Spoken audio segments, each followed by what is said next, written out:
Olá! Hoje no programa Vamos Debater Direito, nós vamos falar sobre a pena de morte no tráfico de drogas internacional.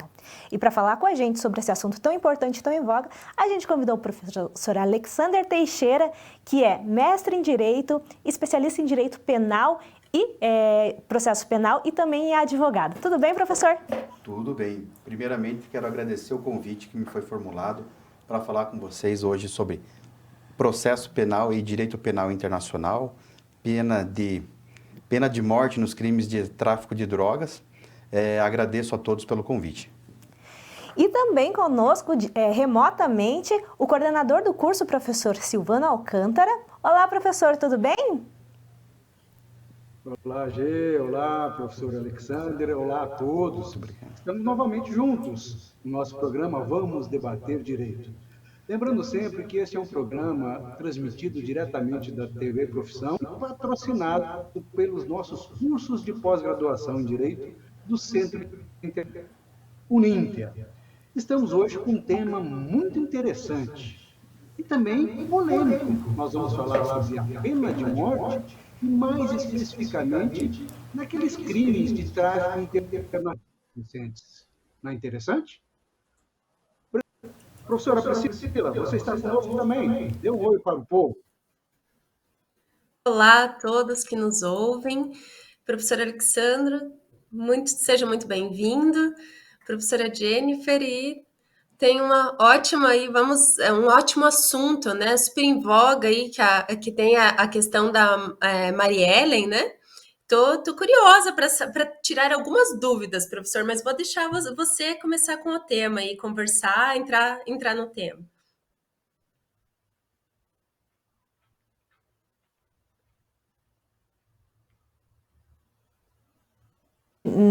Qualquer crime já é uma coisa muito diferente, principalmente no tráfico de drogas, que aqui no Brasil, muitas vezes, até é considerado um crime que não tem violência, nem grave ameaça, então seria não um crime de menor potencial ofensivo, mas um crime sem dano aparente, né? E o que gera muita curiosidade para todo mundo é essa questão desses 3 brasileiros que foram presos na Tailândia em fevereiro e que estão lá agora aguardando o resultado. O que o senhor pode contar para a gente? Bem, vamos começar falando da pena de morte. A pena de morte, ela é uma sanção, é uma pena, né, que vem há muito tempo. Alguns estudos remontam antes mesmo do nascimento de Cristo. Mas para a gente trazer mais para o nosso contexto, as penas de morte em vários ordenamentos jurídicos já saíram essas penas, não existem mais essas penas de morte. No ordenamento jurídico brasileiro, a pena de morte ela existe no caso de crimes praticados em guerra, em tempos de guerra, como está previsto na Constituição e no próprio Código Penal Militar. No caso de tráfico internacional de drogas, alguns ordenamentos jurídicos ainda mantêm, como um deles a Indonésia e a própria Tailândia. Na Indonésia, em 2003 e 2004, 2 brasileiros foram presos lá, estavam portando drogas. Chegaram no aeroporto e foram presos. O processo deles levou mais ou menos 11 anos para concluir. E a condenação, o processo penal naquele país, culminou com a pena de morte, a pena capital, que levou eles em janeiro e maio de 2015, a execução no paredão de fuzilamento, que para nós é muito estranho, causa estranheza, como que em 2015 nós tenhamos uma pena dessa tão grave, tão severa para um tráfico de drogas. Nós não estamos querendo aqui dizer que o tráfico de drogas não é um crime que mereça ser sancionado, reprimido, mas será que a melhor sanção, professora, será que a melhor sanção para esse crime é ceifar a vida de alguém? Será que nós podemos ceifar a vida de alguém? Nós temos o direito, o Estado tem o direito de ceifar a vida de alguém? Esse é um problema, é um caso que a gente está debatendo ainda. E o caso agora que nos foi trazido aqui, o caso da Mariellen, ela é uma menina, uma mulher nova, né? Jovem, é uma jovem aí de 21, 22 anos, aparentemente, que foi cooptado pelo tráfico internacional a levar drogas para a Tailândia. Sofreu uma pena ali de 9 anos e alguns meses, não chegou a 10 anos. Ela, na Tailândia, no ano de 2021, foi alterada a lei, onde foi retirada a pena de morte. A Mary Ellen não vai sofrer a penalidade, não vai pagar com a própria vida, mas ela vai ter que cumprir essa pena lá, em virtude da extraterritorialidade do nosso direito penal. Ela cometeu a pena naquele país, aquele país é soberano para processar o crime, por isso ela vai ter que cumprir lá. Mas eu vejo um avanço já, ainda que pequeno, um avanço no que diz respeito a direitos humanos. Naquele ordenamento jurídico em especial, está se privilegiando a vida, né? Deixando de impor uma pena, uma sanção tão severa a uma pessoa pela prática do tráfico internacional de drogas. Então, temos algumas pequenas diferenças. Que são entre a Tailândia e a Indonésia, mas a gente vai caminhando mais um pouquinho. Professor Silvano? Eu gostaria de fazer um pequeno parênteses aqui, aproveitando a primeira fala do professor Alexandre. É claro que nós sabemos que as nações elas são soberanas para que façam o seu ordenamento jurídico e o executem, o apliquem. Não vamos aqui trazer ao debate. O que eu gostaria de trazer é exatamente nesse sentido. Nós sabemos que a maioria dos países possui mais a pena de morte para nenhum dos crimes, mas que alguns ainda têm, e falando mais especificamente no tráfico de entorpecentes. 2 bons exemplos o professor nos trouxe, em relação à Indonésia e em relação à Tailândia agora.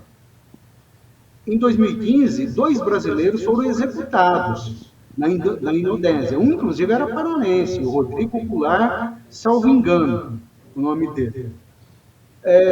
Não sei, não conheço o ordenamento jurídico da Indonésia e muito menos da Tailândia, mas me parece que eles são um pouco diferentes, mesmo que os 2 tenham a previsão da pena de morte em relação ao tráfico de entorpecente.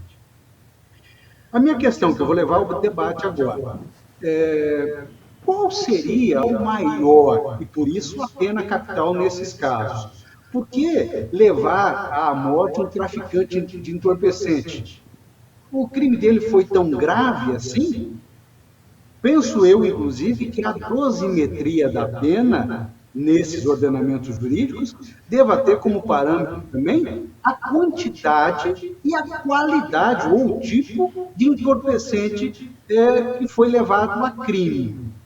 Vamos pensar assim, 1 quilo de maconha pode ser proibido e pode ser encarado como um crime, e 10 quilos de heroína também pode ser tido como crime, e aí a balança. 1 quilo de maconha, ele está no mesmo nível de 10 quilos de heroína? Ou seja, na dosimetria da pena o juiz vai prever exatamente a mesma coisa? Particularmente, penso eu que não. E eu sempre trago, quando eu falo assim, até como analogia, uma analogia meio esdrúxula ou muito simplória, o nosso ordenamento jurídico não trata, por exemplo, de crimes tributários. Aquele que, por exemplo, fez a prática de um determinado crime tributário e levou ao prejuízo de R$10.000 ao erário. Sonegação de impostos, vamos chamar assim. Ele pode ser penalizado como crime? Pode, a legislação está aí e prevê também determinada sanção. Agora, aquele que levou ao erário um prejuízo de R$10 milhões, ele deve ser penalizado com a mesma pena? Penso eu que não. E a jurisprudência também pensa dessa forma. Esse causou um mal muito maior. Um mal maior a quem? À sociedade como um todo. E a analogia agora, no crime de tráfico de entorpecente, o mal maior não é a sociedade de maneira geral, professor? Eu estou errado em pensar dessa maneira? Não, professor. Realmente, são ordenamentos jurídicos que não são estranhos, por assim dizer. A forma como o pensamento jurídico ocorre nesses países, Tailândia, Indonésia e Malásia, são países em que o combate ao tráfico, ele despreza ou ignora os direitos humanos. Comissões de direitos humanos da ONU, por diversas vezes, já tentaram dialogar com esses países e não foi possível. Em 2013, a então presidente Dilma Rousseff chegou a fazer uma intervenção, tentar uma intervenção no caso do Rodrigo Goulart, paranaense, que foi pego também na Indonésia por levar drogas na prancha e, infelizmente, em 2015 sofreu a pena de morte, a pena capital, perdeu a vida por traficar drogas de forma internacional. Realmente, não há uma proporcionalidade, uma razoabilidade naquilo que a gente espera encontrar num ordenamento jurídico. Num processo pressupõe, professora, que a gente tenha que dar o devido processo legal, o direito ao contraditório, e ele é permeado por direitos humanos. Não faz sentido algum nós pensarmos em processo se não ele não estiver permeado de direitos humanos. Se você não aplicar uma pena naquele processo, que a pessoa possa cumprir e ao final retornar à sociedade, ser ressocializado. Que pena é essa que ceifamos a vida de alguém por entender que aquilo é melhor para a sociedade? Vamos pensar, de direito de 2003 e 2004 para cá, com Marco Archer e o Rodrigo Goulart, continuou havendo tráfico internacional de drogas. Tanto é que agora, em 2022, a Mary Ellen e mais dois brasileiros foram pegos lá. Ou seja, a pena de morte ela não é suficiente para coibir o tráfico internacional. Esse é um dos problemas que eu vejo. Então, uma pena tão severa para algo que não está sendo efetivo, eficaz no combate ao crime internacional do tráfico de drogas.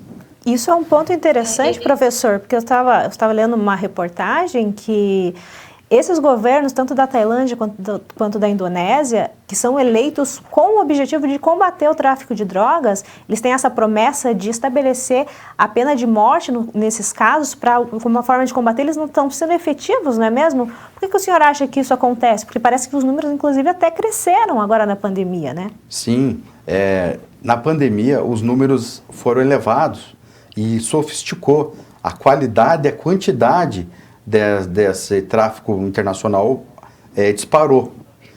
O que acontece? São governos que são eleitos de maneira com uma certa demagogia, são governos populistas, né, que eles levantam uma bandeira, como é o combate ao tráfico internacional, e para eles darem uma resposta, muitas vezes, à sociedade, a única resposta que eles conseguem dar para o combate ao tráfico internacional é com a pena de morte. Agora, recentemente, a Tailândia, em 2021, ela fez uma alteração no seu ordenamento jurídico e retirou a pena de morte para os casos de cocaína.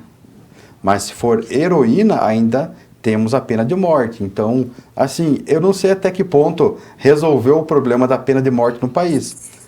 Se você traficar cocaína ou heroína é mais grave? Não, enfim, né?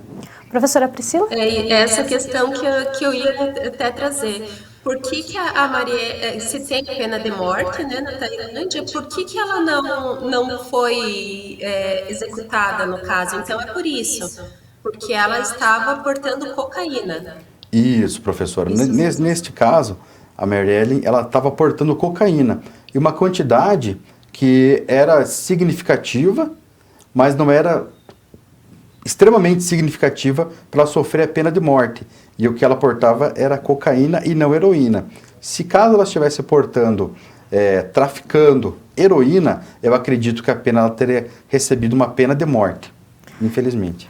O que parece nesses casos, porque em vários outros países também, geralmente as pessoas que fazem que levam o tráfico, que são essas chamadas mulas, elas são de países pobres, são pessoas com uma condição financeira, com exceção do Rodrigo Goulart, que parece que era uma pessoa que tinha uma boa condição de vida, classe média alta, está aqui do Paraná.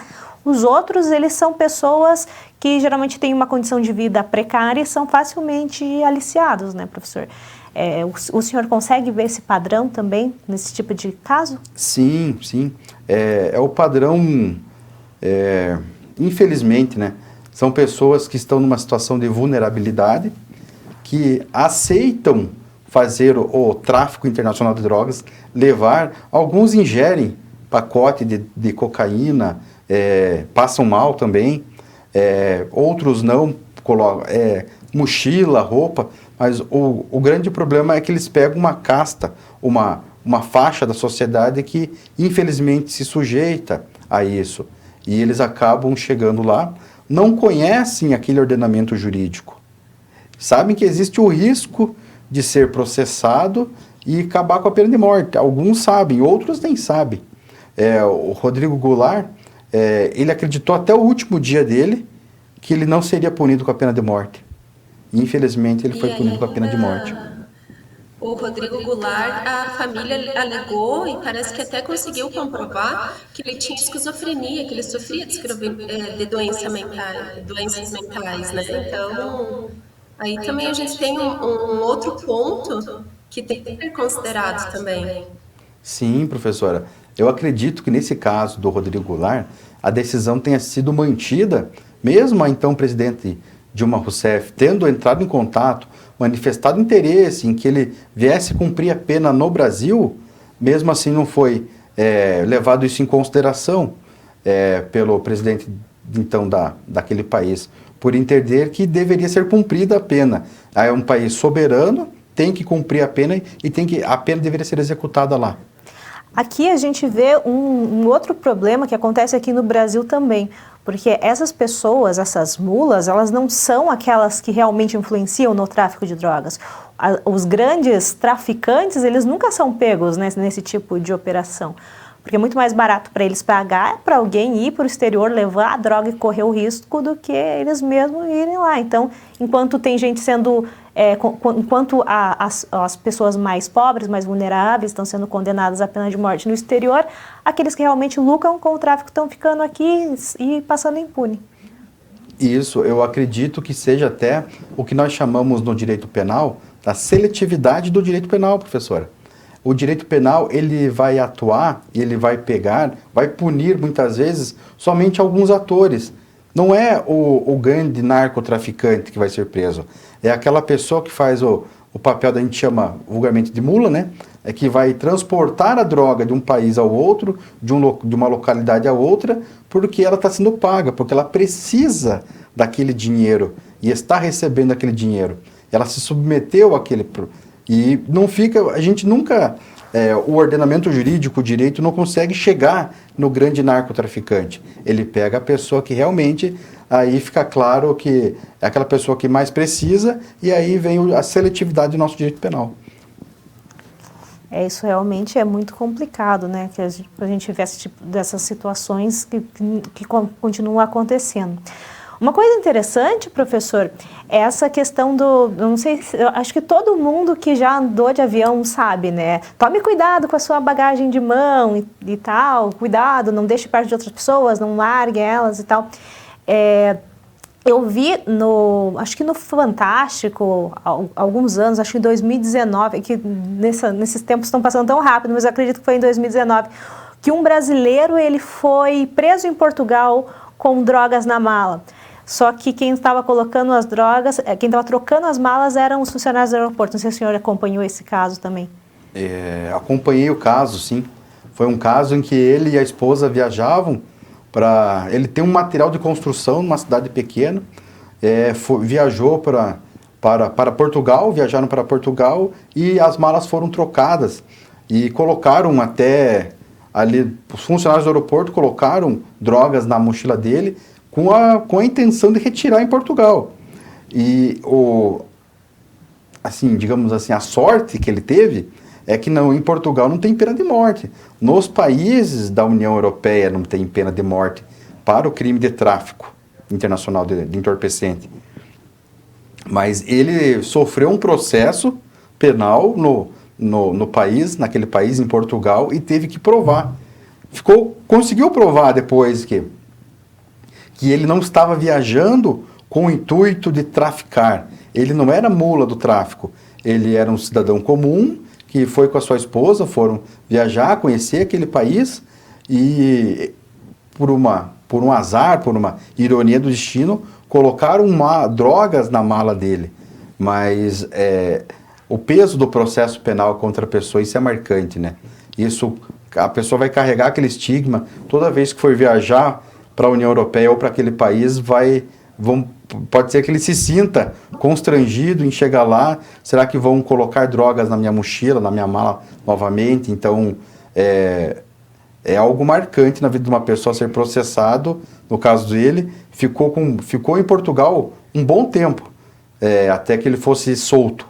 Então, assim, gera um estigma na pessoa.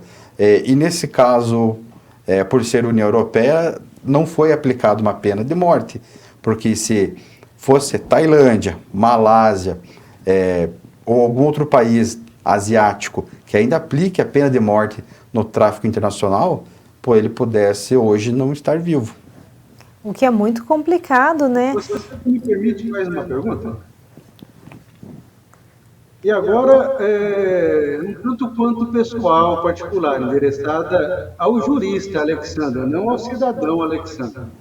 Vamos lá. Eu já vi que você é um defensor árduo dos direitos, como nós também somos.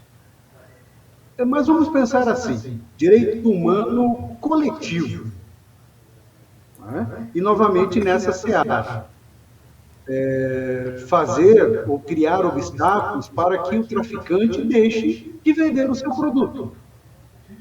Você já falou, e nós concordamos com isso, que o grande probabilidade desses entorpecentes vai ser muito difícil de chegar a ele. Nós sabemos que 2, 3, 4, 5 países aí detêm a produção mundial de heroína, de cocaína, etc. E que nos demais países nós vamos encontrar traficantes menores. Mas nós sabemos também que matar um ou outro, tirar de circulação um ou outro,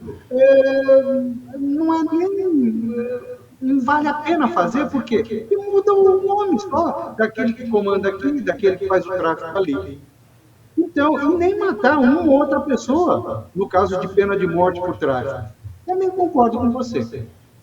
Mas agora, sobre essa ótica vamos trazer para o nosso mundo brasileiro, o que fazer para, no mínimo, diminuir os entorpecentes no Brasil, se nós não temos a pena de morte? Concordo com você que também não adianta matar meia dúzia que não vai resolver nada. Né? Do Alexandre jurista, nós temos já políticas boas, que só faltam ser implementadas, ou ainda falta alguma coisa? Professor, eu acredito muito na política pública, da ressocialização, ensino. Quando nós pegamos um ordenamento jurídico em que o presidente é eleito com a promessa de acabar com o tráfico internacional, como ocorreu na Tailândia, em alguns países asiáticos, ele tem que se comprometer a acabar, seja com o tráfico ou com a pessoa. Aí nós temos um problema.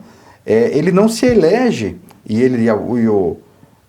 o discurso de palanque dele não é em reduzir alguns índices de mortalidade, eu vou investir na educação, vou investir na saúde, vou investir em saneamento básico. Não. Eles se preocupam em cumprir aquela meta sem observar nenhum direito humano já existente que eles já deveriam aprimorar ou sequer implantar.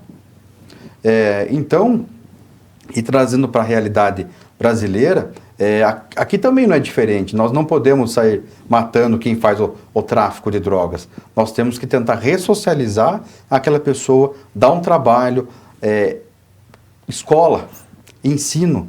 Nós precisamos dar ensino para as crianças, para o adolescente que está entrando no tráfico de drogas, para que ele consiga visualizar um outro futuro para ele. Porque senão nós não damos a ele uma outra oportunidade. Ele não enxerga uma outra oportunidade de fazer algo diferente daquilo que ele já está inserido no meio. Às vezes ele já está inserido no meio em que é comum na esquina ter alguém fazendo tráfico de drogas, alguém cometendo algum ilícito. Esse é um problema. Então, se o Estado não fornecer, através de uma política pública, educação, saúde, entre outras políticas públicas que possam reforçar um Estado democrático, eu não vejo uma outra alternativa, professor. Eu não enxergo essas promessas políticas de acabar com o tráfico, por exemplo, como uma saída. A não ser uma política demagoga, uma política populista, que é o que tem em vários ordenamentos jurídicos aqui, que a gente percebe, né?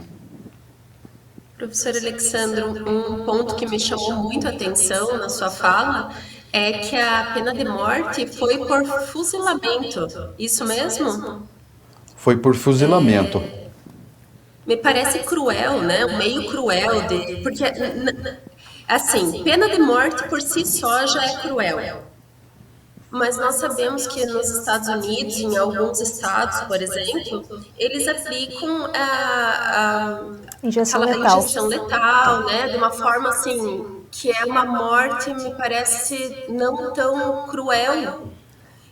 E daí me parece que essa morte por fuzilamento vai contra até os direitos humanos básicos, assim, até dos familiares. Imagina você saber que o teu familiar foi morto por fuzilamento pelo governo. Então, isso me leva a fazer vários questionamentos quanto a isso, né? Parece muito mais populista, complementando ali o que a professora Priscila está falando. Parece que é muito mais para os outros verem o que está acontecendo do que realmente para dar uma resposta. Não sei o que o senhor acha. Eu acredito que seja uma medida populista mesmo, professora. E ela não cumpre muito bem, ou alguns dizem que cumpre, né, aquelas duas funções da pena. Ela é a preventiva e ela é retributiva. Eu acho que ela é muito mais por uma imposição de medo, porque ela não vai recuperar alguém que infelizmente vai perder a vida. Então é para causar medo, pânico nas pessoas, para que você não cometa tráfico de drogas, seja naquele estado ou seja de forma internacional. Sim, a pena por fuzilamento ela é uma pena que já está na história há muito tempo. Os exércitos, desde a era medieval até algum tempo atrás ainda, tinha uma pena por fuzilamento, onde você colocava aquele cidadão que foi penalizado com a pena de morte e colocava seus soldados em fila. Alguns iam ter a munição de festim e outros uma munição real. Alguém daria o tiro e mataria ele. E ninguém sabe ao certo. Eu acho que é uma das penas mais cruéis que existem, porque ela é cruel tanto para aquele que vai morrer como aquele que está assistindo. É algo realmente muito desumano, professora. Eu acredito que é uma das penas mais terríveis que eu acredito existir. Não, realmente, e eu estava lendo outro dia sobre essas penas, porque nós estamos falando desses casos agora, que são casos que aconteceram com brasileiros. Só que acontece com cidadãos de todo mundo, pessoas da África, né? E de vários lugares, pessoas vulneráveis que vão para esses países e acabam sendo executadas. E que muitas vezes essas pessoas, elas não morrem no fuzilamento. Elas levam vários tiros, mas elas não morrem e depois tem que ir um soldado e dar um tiro de misericórdia na pessoa.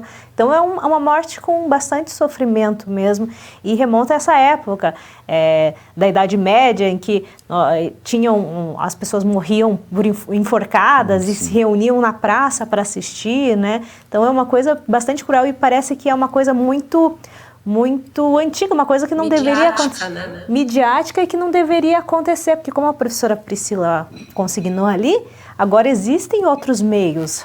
A injeção letal é um tipo de morte e, por exemplo, nos Estados Unidos, geralmente, essas penas são aplicadas àquelas pessoas que cometem crimes graves, assassinos em série, algumas coisas assim. Não que, né, nós concordemos, assim, mas é uma coisa que parece menos absurda do que a pessoa só chegou ali, geralmente uma pessoa realmente vulnerável em um outro país, carregando uma quantidade de drogas que às vezes nem é tão grande. Na Indonésia eu vi casos de pessoas que estão com gramas de drogas, que aqui iam ser considerados usuárias, e aplicar o artigo 28, né, da lei de drogas, e nem pena de prisão tem, e lá vão acabar. Uma mãe de 8 filhos acabou sendo fuzilada porque estava com uma quantidade pequena de drogas. Acho que não era nem 1 quilo, não chegava a 1 quilo que ela tinha. Aí entra na questão que o professor Silvano nos falou, será que não deveria existir uma dosimetria? Será que só que naquele ordenamento jurídico não teria que ter uma dosimetria para cada tipo de droga, para cada tipo de entorpecente? Se for maconha, se for heroína, se for cocaína, esse caso dessa mãe que era de um país africano, com 9 filhos, 8 ou 9 filhos, se eu não me engano, que ela foi condenada à pena de morte por estar traficando uma pequena quantidade de drogas. Então, será que realmente existe uma proporcionalidade? Até onde essa pena... E está provado que essa pena não resolve o tráfico de drogas. O tráfico de drogas internacional ele vai continuar existindo, vai continuar ocorrendo com pena de morte ou não. Não existe uma explicação óbvia, uma explicação que nos conforte e seja algo sensato o motivo para se aplicar uma pena de morte em alguém pelo tráfico internacional. Nos Estados Unidos, a gente estava falando aqui, existe a pena de morte, sim, para alguns crimes praticados em alguns estados daquela federação, mas também não são vistos com bons olhos essas penas. Também existe, mas assim, ninguém concorda com aquilo ali. Diferente de algumas barbáries que existiam na Idade Média, em que você colocava alguém que cometeu um crime na praça pública, ou cortava a cabeça com um machado, ou enforcava numa guilhotina, enfim. Mas o problema será que essa pena ela já não era degradante desde lá de trás? Nós viemos arrastando isso até o momento? Até onde a gente vai levar uma pena de morte adiante? Até onde o ordenamento jurídico vai... Não brasileiro, mas alguns ordenamentos jurídicos vão entender como razoável, como eficaz uma pena de morte, né? Eu não sei responder isso para você agora, mas tem alguns ordenamentos jurídicos que já estão caminhando para uma melhora lenta, como o da Tailândia. Eu acredito que os demais países asiáticos também pudessem começar a rever estas penas e colocar a elas um pouco mais de direitos humanos nas penas aplicadas ao cidadão, né? Bom, gente, nosso tempo está acabando, infelizmente, né? Aqui com o professor Alexandre, foi um enorme prazer recebê-lo, professor, falando sobre esse tema tão importante. Todo mundo ficou com realmente dúvida por que a Mary Ellen não foi condenada à morte, e aqueles outros rapazes foram, então foi realmente muito esclarecedor. Vou passar a palavra para o senhor, mas já agradeço a sua participação desde já para suas considerações finais. Professora, muito obrigado. Obrigado ao professor Silvano, obrigado à professora Carolina, muito obrigado. Eu agradeço o convite que me foi formulado para falar sobre um tema que é tão caro, não só para mim que estudo o direito penal, mas acho que para toda a sociedade e para toda a comunidade internacional que estuda o direito penal e os direitos humanos, como sendo uma pena que deveria ser extirpada do ordenamento jurídico. Não só, até mesmo do brasileiro, em caso de crime de guerra, que não há uma necessidade de você retirar a vida de alguém, mas de todos os ordenamentos jurídicos, se possíveis, seria muito bom se pudesse ser retirada a pena de morte. Bem, professor Silvano, suas considerações? Professor Alexandre, muito obrigado por sua presença, por estar conosco aqui e trazer ao debate um tema de vital importância, muito interessante e, como eu disse no início, bastante polêmico. Tomara que, em curto tempo, nenhum país soberano tenha mais a pena de morte, independente do crime que tenha sido cometido. Agradeço a todos que estiveram conosco até agora, e se você estiver buscando um curso de pós-graduação, acesse uninter.com, especificamente na área do direito, e certamente você encontrará ali algum que realmente você tenha interesse. Um forte abraço a todos. Professora Priscila? Professor Alexandre, novamente, muito obrigada. Foi ótimo o assunto e o debate sobre, eu acho que vai fazer bastante as pessoas se questionarem em relação à pena, né? As penas em si, não só a pena de morte, mas o que é razoável, né? E, então, muito obrigada, professora Jennifer, professor Silvano, prazer estar com vocês novamente. Bom, então é isso, pessoal. Muito obrigada por estarem com a gente nesse assunto tão interessante. E nós aguardamos vocês no próximo programa Vamos Debater o Direito. Até lá. Tchau, tchau.